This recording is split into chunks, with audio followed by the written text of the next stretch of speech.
outcome of a game, you know, from yesterday. Okay, I will be. Thanks. Oops, sorry. So now you know, white is Georgian Grandmaster Guramishvili, and black is Turkish Yildiz. Thanks. So a very short game, starting with knight f3. So, which sometimes, you know, even the sharpest people, they start the game with knight f3, it happens. And for a while, the game is really interesting that we have to touch this issue of white playing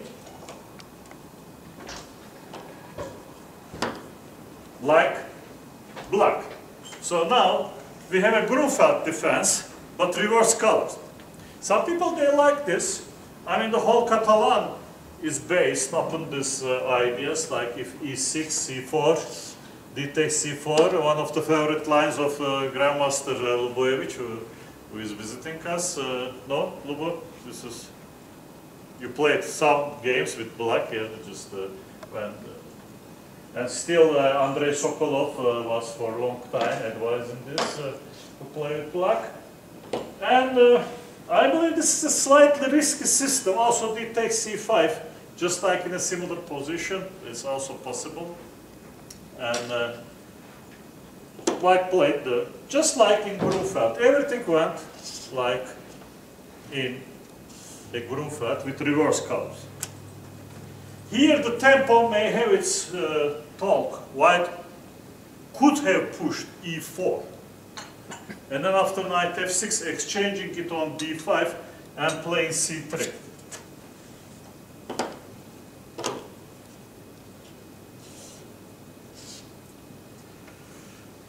The difference is white will take c takes d4 and attack to the blocker with knight c3, which may be an outcome of this playing with reverse colors. So black was really toying with this opening somehow, and for one reason or another, white felt like a true Grunfeld player and came this position.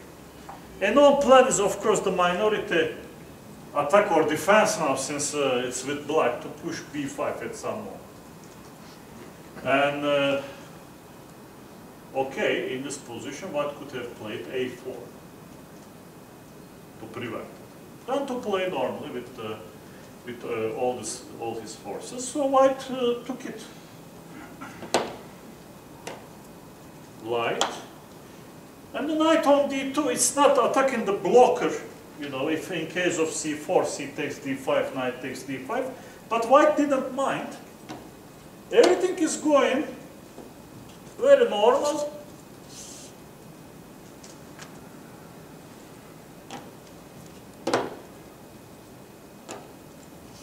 They played a couple of normal moves. One extra move white made slightly forward.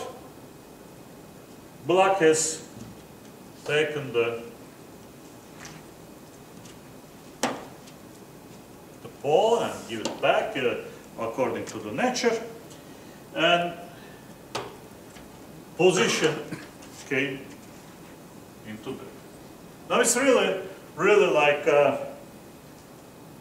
I want to say a couple of things here, really like from the game before, we saw that black has chosen an attractive pseudo-sacrifice, not being enough alert on tactical terms. Here, in this level, in the level of this championship, in professional level, black has done quite a lot, not to win the game, obviously, but to defend herself.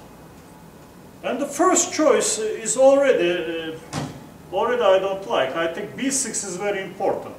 I mean, which one to produce b6 or a6 to define the queenside structure, I am for b6 just like Capablanca said, put your pawns into the opposite square of your opponent's bishop.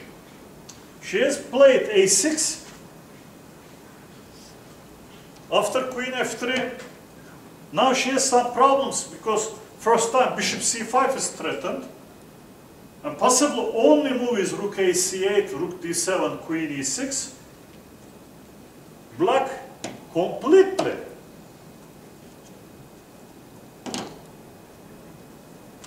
avoided, you know, the continuation is like crying for it, so white has taken,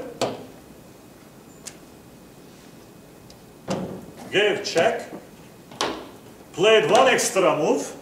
Okay, the position became resigned, because after queen e6, queen g5 terminates the game. She has even chosen queen f4, which, I don't know, it's like too academical now. Okay, everything boils down to the same after queen g5. To the same, I say, somebody may even criticize white not being enough tactically alert, but on the other hand, really a very, very sharp end into this.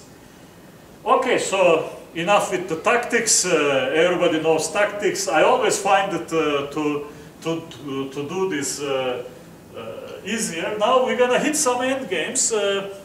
First, an ending by my wife. It will be more interesting. Not because it is by my wife, but it's about something we have spoken just yesterday, and came something very similar against the best performing Yugoslav player here. White was always better, and black was defending. And now we will see how in the history people made mistakes in such positions.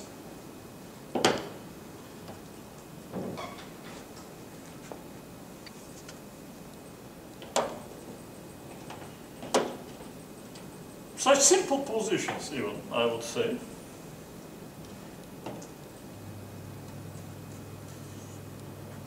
So d6, yeah, this is here, this is here, this is here, yeah? No, the last move is king e3.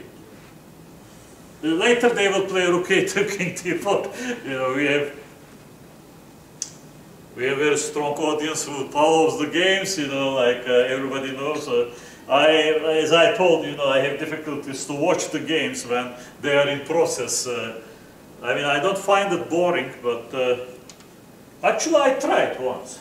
I mean, just for the sake of completeness, when my wife was playing European Club Cup, I came and I tried to watch a game by two fine players, Laznička from Slovakia, with whom I played many games, and Czech. Laznička is Czech, yeah, sorry, yeah, that's true, that's correct. You see that I'm making a lot of mistakes. We don't have any more Czechoslovakia, and we got Laznička from Czech Republic, yeah, exactly, and Dmitry Kononenko from Ukraine. I could not guess a single move, and they were playing very good. It's not like they were playing very bad, sometimes it happens. It was a really, really great game, and since then I don't watch. It was enough for me. So, here the critical position came when black brought rook on a2. So, we could have started like this. I mean, it really doesn't matter so much how they started. This is a typical position. Yesterday we have spoken with H and F. Somebody can say like, what is the difference? So is it so important if this pawn is on c4 or e4? And indeed, it's really very different, because here to sacrifice one pawn and to try to escort the other one to the promotion square, white has an easier time. Now, first of all, I want to mention historically that, I mean, this is the normal move, Katya played in a slightly different way. King should go to that side, in my opinion. King should really tackle the e-pawn as much as she could. And in the game, she has allowed white to have an easier right. But here comes the typical mistake. I will surprise all of you that some tactical geniuses, like in the other games we have seen, say like, yeah, all right, I push it. This is very, yeah, very unfortunate.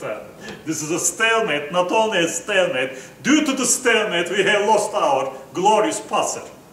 You know who did it? You can never, ever think about it. Smyslov. Probably one of the best endgame players of all times. So we should never say never. And his opponent was Bernstein, who was very old, and Smyslov was rather young.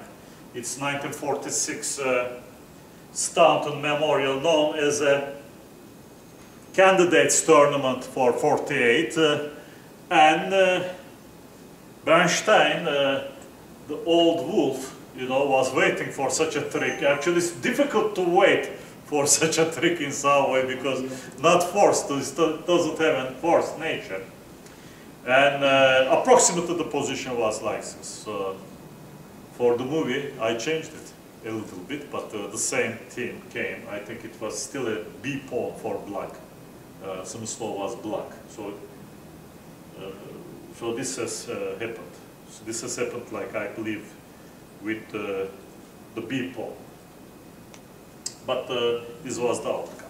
So, and now it's interesting. They punch some moves in.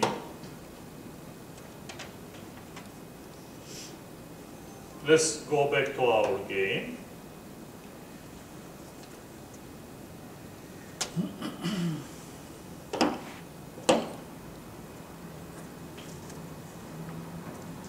So this was played, still somewhere here. It doesn't matter, we will quite quickly reach the position.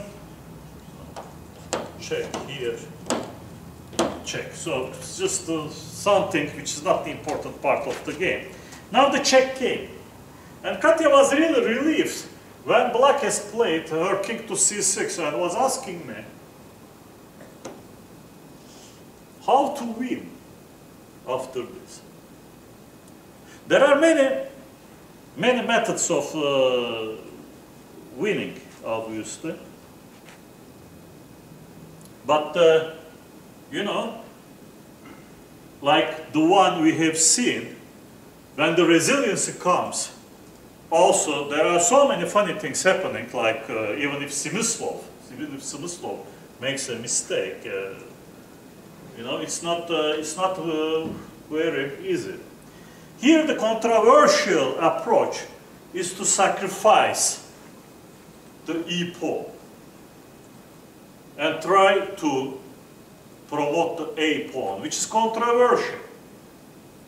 But king being there, I mean, a5, we will see an alternative method, but a5, and then all these things happening, and then white crossing the board, sacrificing the pawn. And we will see once again a very important position theoretically. Here, rook d1 only gives a draw. It's really difficult to know, but once you know it, you automatically win all these positions, and you see that with a pawn, it can be with anyone. So now, the crucial move is rook d8. A seemingly innocuous move. One may say like, rook on d1 or rook on d8, what's the difference? Huge difference. Now white simply wants to push. Black attacks, white goes to the 8.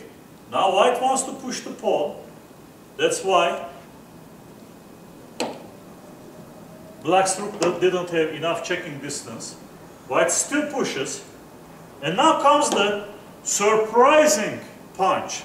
Everybody wants to go there. There it's a draw because our king will be squeezed. White runs away from his pawn. And now you see that the king e7 is very bad. It makes it lost for rook.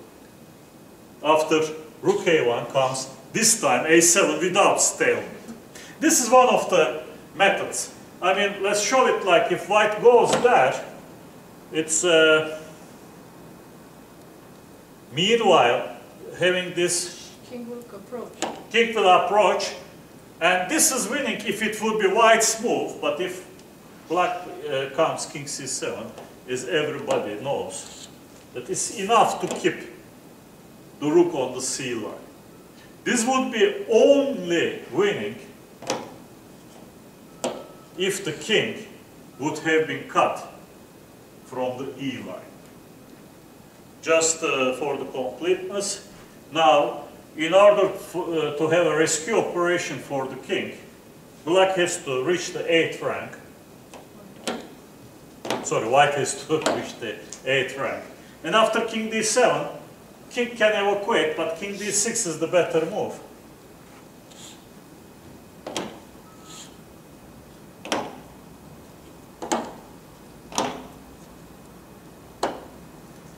And then check and Rook b6 check and rook c6. Many times, you know, like there are the small finesses that I really advise for everyone to find themselves. For instance, in some books, it's always given like, yeah, rook g1, rook b6, rook c6, you win. Rook g1 is an absolute wrong move because it comes into the shorter distance. Now, after this, simply the king goes out. We don't have to do this rook p6, rook c6 type of thing. But, well, thinking about the position, you know, like there is a non-theoretical method that I was spending some time into. By the way, I just mentioned, you know, Smyslov mistake, but what about Gary? Gary had also another typical mistake. Anybody remembering this position? This is from the so-called World Championship match because they went out of winner between Garry Kasparov and Nigel Short. And in this position, to everyone's surprise at that time, Garry quickly played e4, and Nigel, he sort of believed his opponent, and he already thought that he was totally lost. Otherwise, he could have played his rook to c5. Now, a5 doesn't work because after rook c3 and king takes e4, black's rook comes on time to stop the a pawn. And in case of rook a3, still very important factor, a5 pawn covers the check. Rook e3 doesn't win because of the exchange. And still the king is in the square of the passed pawn. And if you do a6,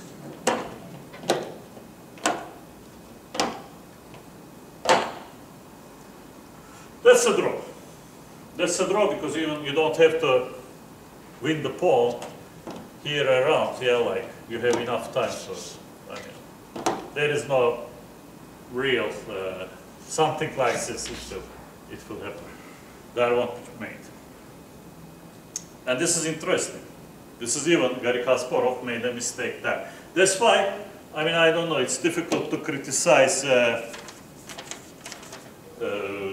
Maria Rakic for her choice, but, you know, if Katya had asked later than in post-mortem, you know, like how could I win this position, I was not so sure if what happens if she would have gone to e6, maybe she had a chance. Many times you see that people do not know the theory of these things. But What is the alternative plan? Alternative plan is, I mean, it's really an alternative plan. But I believe that it is safe. That some of these positions that you come with rook to d4, I assume.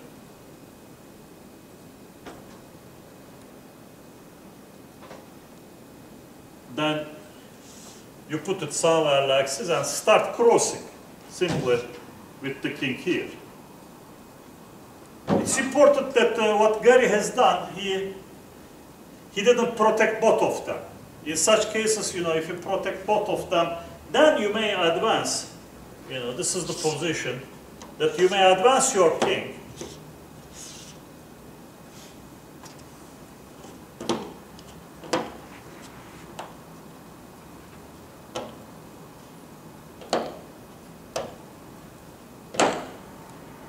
And white is lucky enough in this method that the king is not on d7. With the king on d7, now after this comes king there.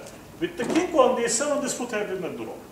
So it's really in the nick of time that the small finesses, the small differences making the win or draw. Here simply it's a draw. Black goes back to the difference. Which I have seen, you know, like Serper had this end game with a known player, could be like Sokolin or someone. So this is another issue that I wanted to touch. So today's stuff